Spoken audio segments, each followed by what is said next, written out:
ಪ್ರಸಾದ ತಿನ್ಕೊಂಡು ಮನೆಗ್ ಬೇಗ ಹೋಗೋಣ ಅನ್ಕೊಂಡ್ರೆ ನೀನೇನೋ ಹೆಜ್ಜೆ ನಮಸ್ಕಾರ ಶುರು ಮಾಡಿದ್ಯಾ. ಪೂರ್ತಿ ಸುತ್ಕೊಂಡ್ ಬರೋಷ್ಟ್ರಲ್ಲಿ ಎಷ್ಟೊತ್ತಾಗುತ್ತೆ. ಮನೆಗ್ ಹೋಗ್ಬೇಕು. ನೀನ್ ಬಿಸ್ಲಲ್ಲಿ ಬೇಯೋದಲ್ದೆ ನಮ್ಮನ್ನೂ ಬೇಯಿಸ್ತೀಯೇನೋ. ಅತ್ತೆ ಈಗೇನು ನೀನ್ ಇಲ್ಲಿ ಟ್ಯಾನ್ ಆಗ್ತೀಯ ಅಂತ ನಿನ್ ಚಿಂತೆನಾ?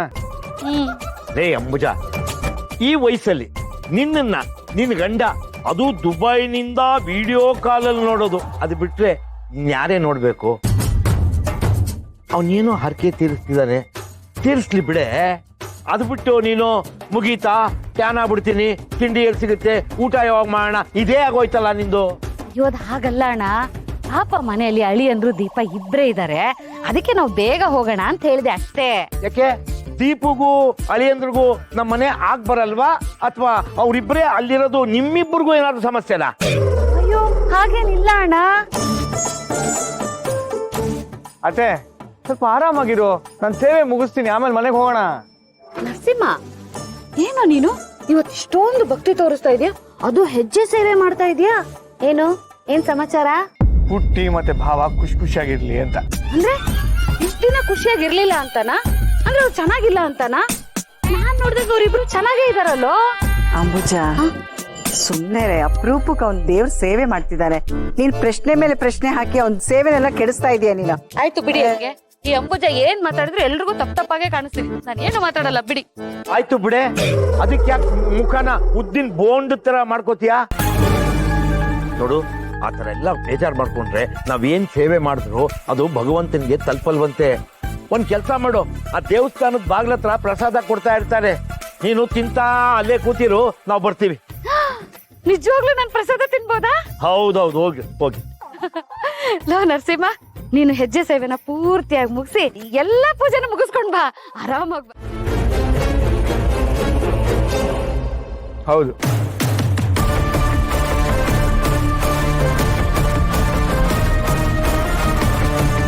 ಮತ್ತೆ ಸಾಹೇಬ್ರ ಹತ್ರ ಕ್ಷಮೆ ಕೇಳಪ್ಪ. ಕೇಳಲ್ಲ. ಯಾಕೆ ನೋಡಿ, ಲೆಟರ್ ಬರ್ದಿದ್ದು ನಾನೇ ನಿಜ, ಆದ್ರೆ ಬರ್ದಿದ್ದು ಇವ್ರಿಗಲ್ಲ, ಭಾವಂಗೆ.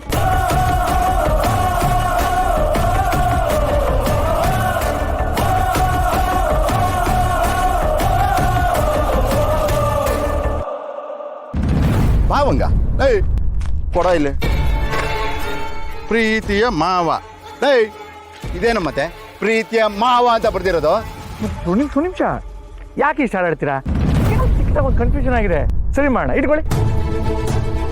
ಅದು ನಾನು ನಮ್ಮ ಭಾವನ ತಪ್ಪರ್ಥ ಮಾಡಿಕೊಂಡು ಅವ್ರಿಗೆ ತುಂಬ ಕಷ್ಟ ಕೊಟ್ಬಿಟ್ಟೆ. ಅದಕ್ಕೆ ತಪ್ಪಾಯಿತು ಅಂತ ಕ್ಷಮೆ ಕೇಳೋದಕ್ಕೆ ಅಂತ ಅವ್ರಿಗೆ ಪತ್ರ ಬರೆದಿದ್ದು. ಅದೇನಾಯಿತು ಅಂದರೆ, ನಾನು ಪತ್ರ ಬರೆಯೋ ಟೈಮಲ್ಲಿ ಈ ನಮ್ಮ ಮಕ್ಕಳಿದಾರಲ್ಲ ಸುಬ್ಬು ಮತ್ತು ಗಣಿ, ಅವರು ಅಣ್ಣ ನಾವು ಬರಿತೀವಿ ಅಂತ ನನ್ನ ಕೈಲಿ ಪತ್ರ ಇಸ್ಕೊಂಡ್ರು. ಅದು ಬೈ ಮಿಸ್ಟೇಕು ಭಾವ ಅಂತ ಬರೆಯೋಕೆ ಹೋಗಿ ಮಾವ ಅಂತ ಬರೆದ್ಬಿಟ್ಟಿದ್ದಾರೆ. ಅದು ಬರೆದಿದ್ದು ಅಲ್ಲದೆ ತಗೊಂಬಂದು ನಿಮ್ಮ ಕೈಗೆ ಕೊಟ್ಟಿದ್ದಾರೆ. ಇಷ್ಟು ಕತೆ ನೋಡಿ. ನಾನು ಬರೆದಿದ್ದು ನನ್ನ ಪ್ರೀತಿಯ ಭಾವನಿಗೆ, ಮಾವನ್ಗಲ್ಲ.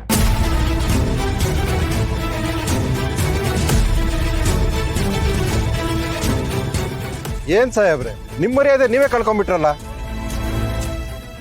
ಏನ್ ಡ್ಯಾಡ್, ಬೇಡದೆ ಇರೋದಕ್ಕೆಲ್ಲ ತಲೆ ಕೆಡ್ಸ್ಕೊಂಡು ನಿಮ್ ರೆಪ್ಯುಟೇಷನ್ ನೀವೇ ಹಾಳು ಮಾಡ್ಕೊಳ್ತಿದ್ದೀರಲ್ಲ. ಸುಮ್ನೆ ಬನ್ನಿ ಹೋಗೋಣ. ನೀನ್ ಸುಮ್ನಿರಮ್ಮ. ಈ ಲೆಟರ್ನ ನನ್ ಬರ್ದು ಊರವ್ರ ಮುಂದೆ ಮರ್ಯಾದೆ ಹೋಗುತ್ತೆ ಅಂತ ದೇವ್ರ ಮುಂದೆ ಸುಳ್ಳು ಹೇಳ್ತಿದ್ದಾನೆ. ಏನ್ ನರಸಿಂಹ, ದೇವಸ್ಥಾನದ ಮುಂದೆ ಸುಳ್ಳು ಹೇಳ್ತಾ ಇದೀಯಾ? ಖಂಡಿತವಾಗ್ಲೂ ಇಲ್ಲ. ನೋಡಿ, ದೇವಸ್ಥಾನದ ಮುಂದೆ ನಿಂತು ಆ ನಾಗಪ್ಪನ ಮೇಲೆ ಪ್ರಮಾಣ ಮಾಡಿ ಹೇಳ್ತೀನಿ, ನಾನು ಬರ್ತಿದ್ದು ನಮ್ಮ ಭಾವನಿಗೆ, ಈ ಮನುಷ್ಯನಿಗಲ್ಲ.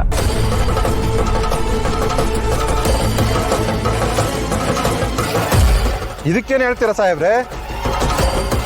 ಹೇಳಕ್ಕಿನ್ನೇನಿದೆ ಡ್ಯಾಡ್, ಸುಮ್ನೆ ಹೋಗೋಣ ಬನ್ನಿ. ಯಜಮಾನ್ರೆ, ಏನ್ರಿ ನಿಮ್ದು? ಒಂದ್ಸಲ ನಿಮ್ ಶ್ರೀಮತಿ ಅವರು ದೇವಸ್ಥಾನಕ್ಕೆ ಬಂದಾಗ ದೇವಿ ಗುಡ್ಸಕ್ಕೆ ಈ ಸೀರೆ ಕೊಟ್ಟಿದ್ರು. ಒಂದಿನ ಉಡ್ಸಿ ನಮ್ಮ ಮಗಳೇ ಕೊಡಿ ಅಂತ ಹೇಳಿದ್ರು. ಹೇಗೂ ಮಗಳ ಜೊತೆ ಬಂದಿರಲ್ಲ, ಕೊಡೋಣ ಅಂತ ಬಂದೆ. ಓಹೋ, ನಮಗ್ ಗೊತ್ತಿಳ್ದೆ ಇದನ್ನೆಲ್ಲ ಮಾಡಿದಾಳ ಮಗಳೇ? ಸರಿ ತಗೋ. ಏನ್ ಪೂರೈತಾರೆ, ಆ ಹುಡುಗಿ ಮೈ ತುಂಬ ಬಟ್ಟೆನೇ ಹಾಕೊಂಡಿಲ್ಲ, ಅಂಥದ್ರಲ್ಲಿ ಅಮ್ಮನವ್ರು ಗುಡಿಸಿರೋ ಸೀರೆನ ಅವ್ರು ಕೊಡ್ತಿದ್ದೀರಲ್ಲ, ಸರಿನಾ ಇದು? ರೇ ಯಜಮಾನ್ರೆ, ಅವಳ ಬಗ್ಗೆ ನೀವ್ಯಾರು? ಒಬ್ರು ಹಾಕೋ ಬಟ್ಟೆಯಿಂದ ಅವ್ರ ವ್ಯಕ್ತಿತ್ವನ ಅಳಿಬಾರ್ದು.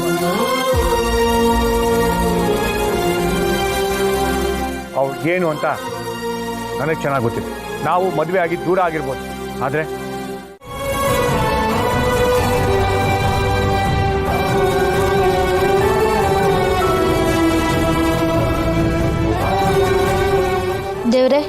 ಅಣ್ಣ ಮತ್ತೆ ಅಕ್ಕ ಒಂದಾಗಿರೋ ಥರ ಮಾಡಪ್ಪ.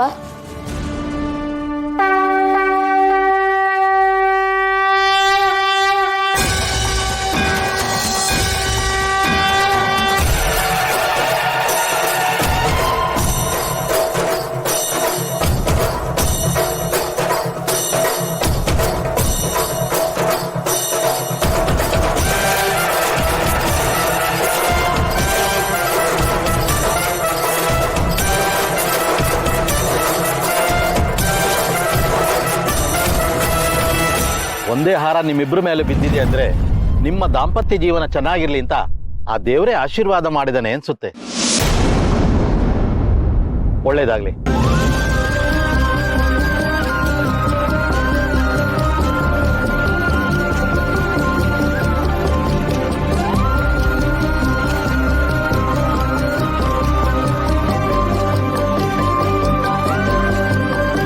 ಸಂಜನಾ, ದೇವ್ರ ಮುಂದೆ ತಾಳಿ ಕಟ್ಕೊಂಡಿದ್ದು ಆಯ್ತು, ಹಾರನೂ ಬಂದ್ಬಿತ್ತು. ಹೋಗೋಣ ಮನೆಗೀಗ, ನಡಿ.